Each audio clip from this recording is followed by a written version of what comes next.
This is Tegan Webb, and I am here with Julie Leven, who is the class of '83.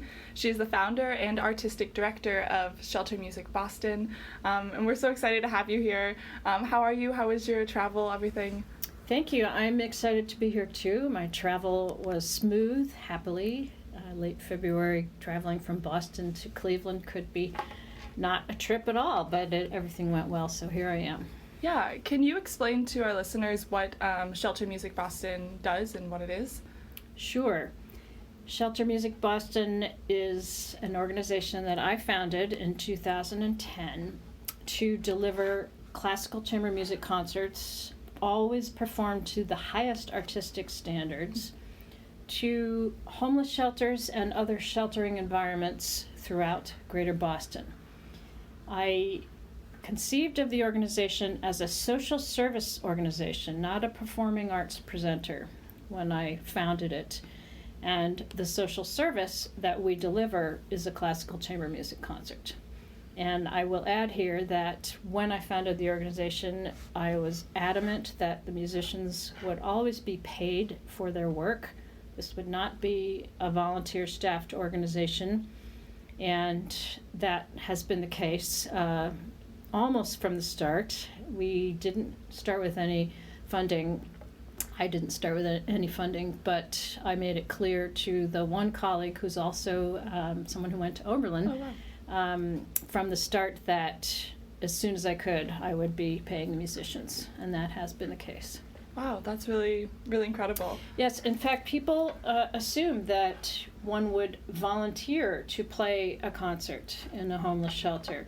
And I'm always so perplexed by that because the other staff in the homeless shelter are professional staff, the psychologist, the social worker, the psychiatrist, and those people are doing the kind of work that is parallel to what we do with different tools. But those people are addressing the population being served with trying to provide tools for those people to manage their lives better. And this is why Shelter Music Boston is a social service organization, because our concerts are a catalyst for a dignified and respectful interaction.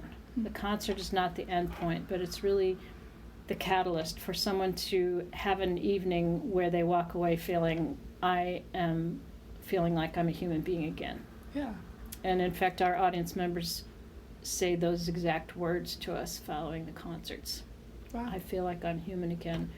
You've restored my self-esteem. All day I walked in the city, no one looked me in the eye, and after the concert, my self-esteem is restored. Mm-hmm. You've given me back my heart and soul. These are all verbatim quotes of our audience members.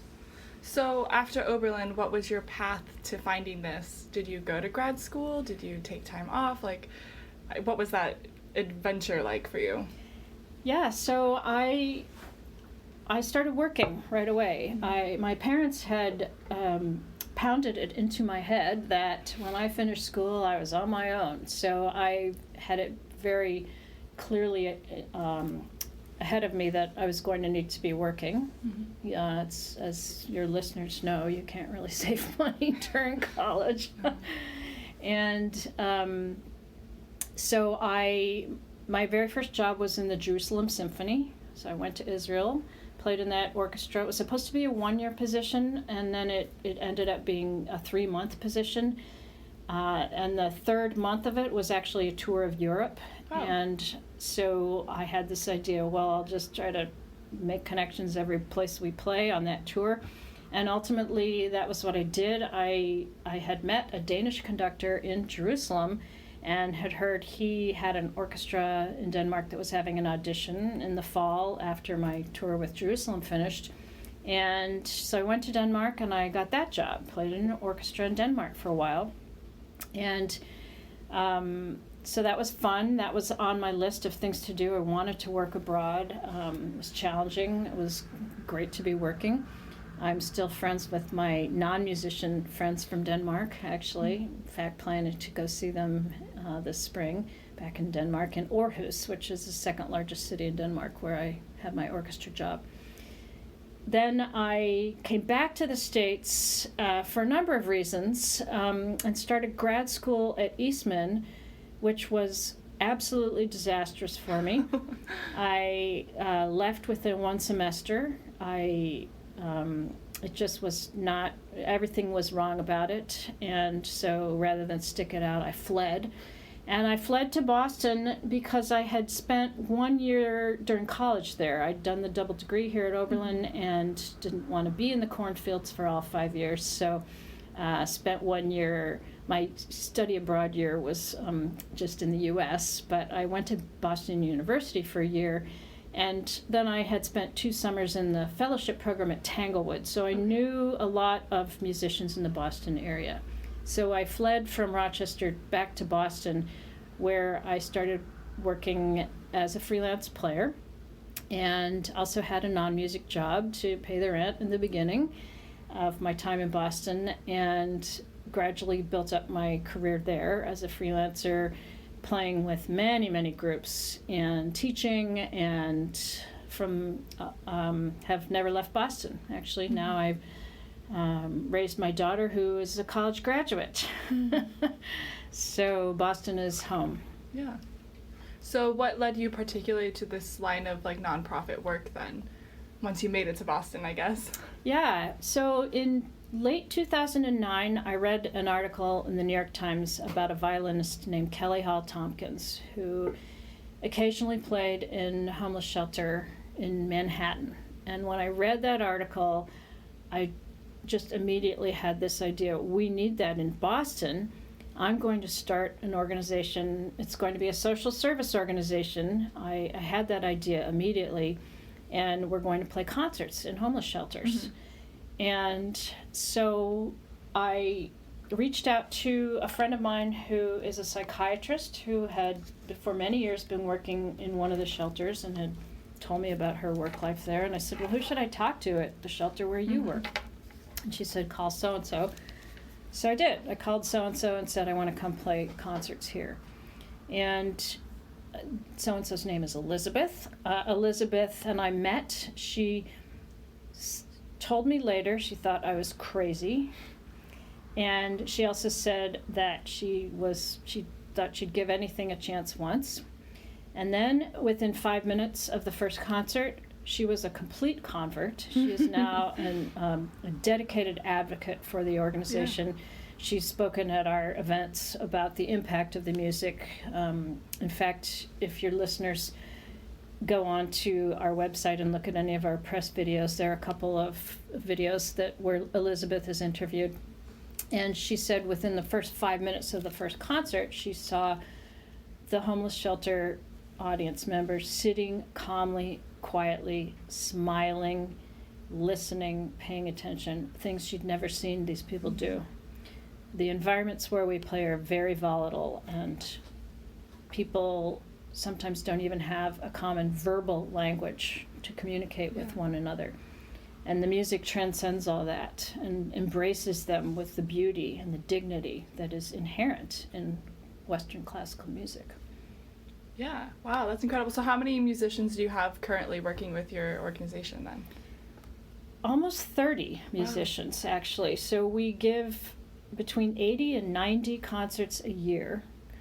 We have 8 partners, and we serve these partners monthly. So we return to the same places. We build a relationship with the venue that we are serving. And we don't play concerts in January. Sadly, when the weather is so bad and the shelters are fuller, when audience members would need those concerts, the shelters can't deal with any extra activity coming in because they have such a large population to manage. Mm-hmm. So we don't serve in January. We don't serve in October because we do our own big fundraising projects in October. But so the third week of the month is concert week. We are on the third Monday of the month. We are always at Pine Street Women's Inn. On the third Tuesday, we are at Caspar Shelter, and so on.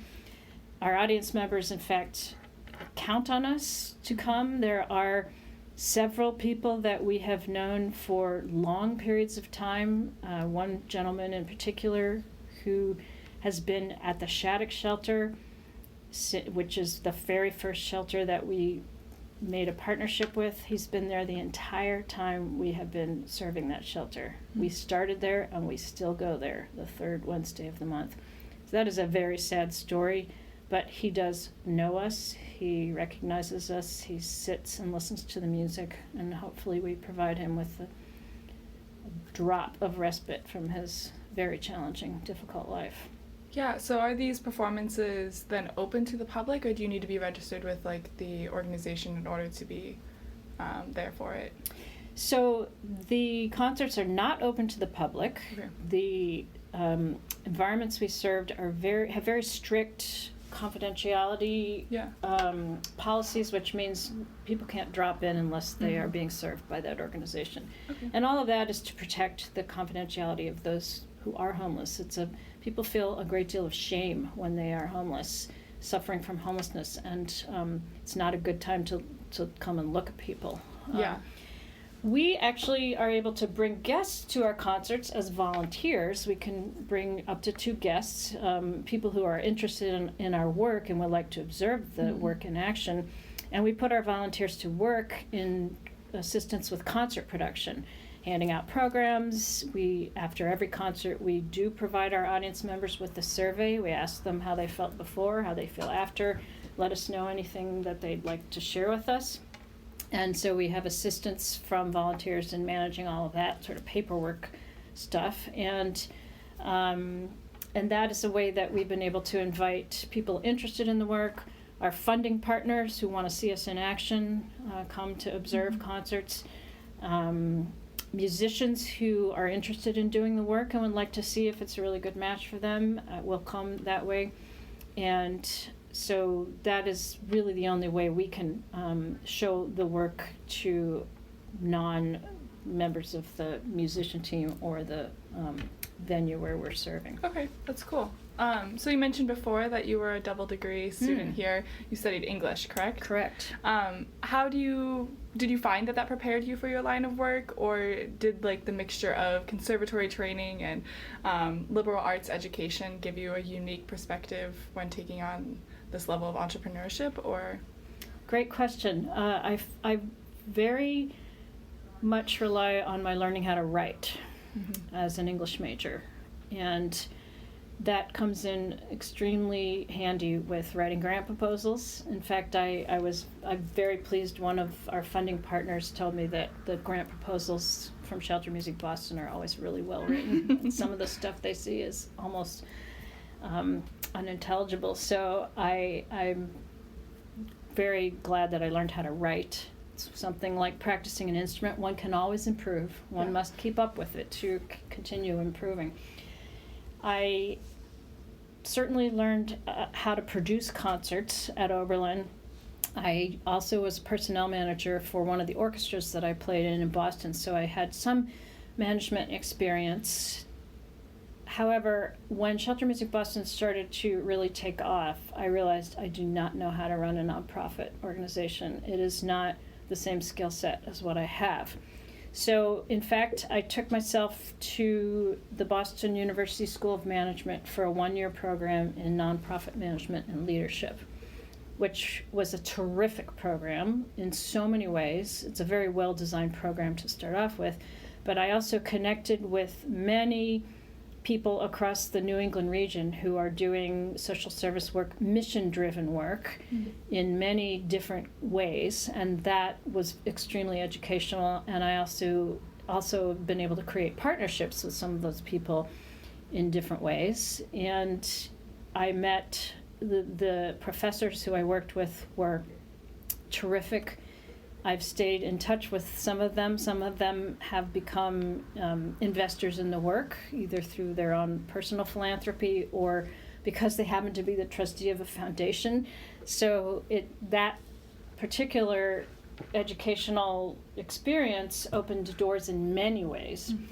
And after that year, I actually was extremely lucky that Shelter Music Boston was selected to go through a nonprofit accelerator program. And that is a sort of a 2-year program where a significant amount of resource was invested in me and in my organization's mission via consulting, via opening doors to relationships with a wide array of philanthropy, opening doors to state government funding, opening doors to business. I did a lot of pitching in front of business panels, sort of like Launch You here at Oberlin, which of course is an accelerator program for entrepreneurs. And the program I went through, Social Innovation Forum, was specifically for nonprofits. And it added the equivalent of a full-time job to my already essentially full-time work. I was also playing in several orchestras some of which I still play with. I was raising a kid. It was a super busy time. Yeah. The combination of my professional experience before the Boston University School of Management and the Social Innovation Forum with those two actually made a great package for me. Yeah. I cannot emphasize enough how much I rely on my BU School of Management education, actually, in understanding how a nonprofit works. It certainly, it can be like a chamber music ensemble, but there are aspects of that kind of organization that are, there's just different knowledge, a different knowledge set one needs to understand to run it. It is a business. A nonprofit is a business. I say the only difference between a nonprofit and a for-profit is that you actually submit a different form to the IRS at the end of the year. But you have to have revenue to deliver a social justice program, and you have to have an organizational structure that can thrive and be sustainable. And so yes, I had further education, which enabled me to both make connections and acquire very important information that I use constantly. That's so interesting. So when you were here, did you know that was a path that you were going to be interested in, or were you strictly like, I'm going to go perform, and then stumbled your way into this line of work?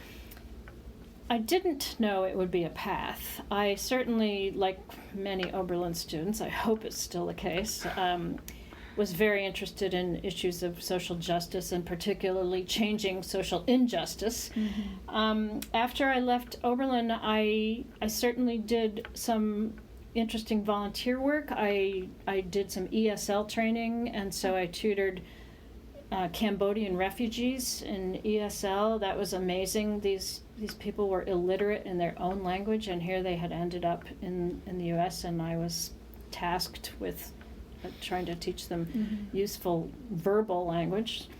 I had a long volunteer relationship with an organization in Boston that served isolated elders. And in fact, my daughter kind of grew up with that. I was pregnant when I started doing that, and I'm still doing that. So she was a baby, an infant. She and I went and played our violins for some of the people we visited. So I had this, interest in trying to do something that made a difference for people. And, but I hadn't ever seen a way to combine it with my work. Of course, classical music, most of the audiences I played for until Shelter Music Boston were fairly affluent, could afford concert tickets, had a certain education level, and were self-selecting as that they were interested in classical music already. But as I said, I read that article in the New York Times in 2009, and it just struck me.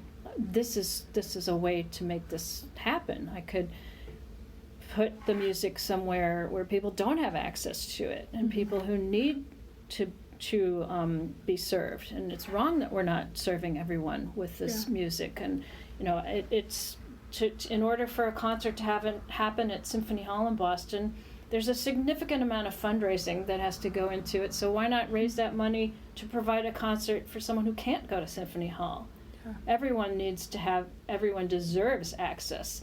In fact, in our mission statement, we say all people deserve access to the creativity, dignity, and passion of live classical music, whether or not they have a home. I love that. You're really preaching to the choir here. It's something that we've been talking about on the show, especially last semester, just who has access to the performances that you are performing, as actually all the radio show hosts are performance majors, vocal performance majors. And so it's definitely something that's on our minds as we're looking towards the future in terms of graduate schools or going straight into performing, especially in mine. So last question for you is, what advice do you have for undergraduate students that are interested in this line of work or nonprofit work in the artistic sector, I guess? Yeah, what advice? Get ready to work really hard. Always keep your artistic vision front and center. Do not sacrifice that. Be prepared to find ways to collaborate as you would in chamber music, mm-hmm. but in ways that don't have anything to do with music. And in terms of that, being able to listen to other people's ideas. I would say one of the most useful skills I have acquired through, in fact, the BU School of Management program and the Social Innovation Forum is, organizational behavior, understanding how an ensemble or an organization works emotionally, has a significant impact on whether one can be successful in being able to reach what one aspires to. So if one is aspiring to work in the nonprofit world, one has to work within an organization. I started it by myself, Shelter Music Boston, and I did everything for the first 5 years. So I know every single job, from implementing the database to writing the thank you notes to the donors, to writing the grants, to applying for the National Endowment for the Arts. Oh my goodness, the U.S. government grant application, mind-boggling. It really shed light on why our government has so many challenges, even before the current time.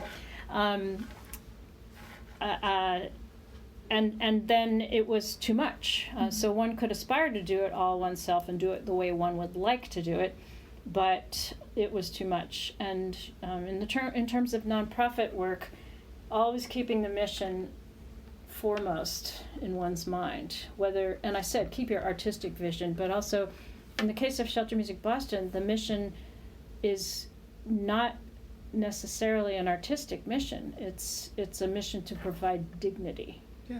And we use the tool of we use an artistic tool. Mm-hmm. And in order to provide dignity, sometimes, I have a great idea about how to do something, but somebody else just doesn't want to do it, and I have to collaborate with that person so that we can keep providing dignity, even if it means maybe it's not the way I wanted to do it. So I would also say learn to write, and having some sense of business skills. In fact, mm-hmm. don't give away what you do. It's not free. It wasn't free for you to acquire it. It is what you're trained to do.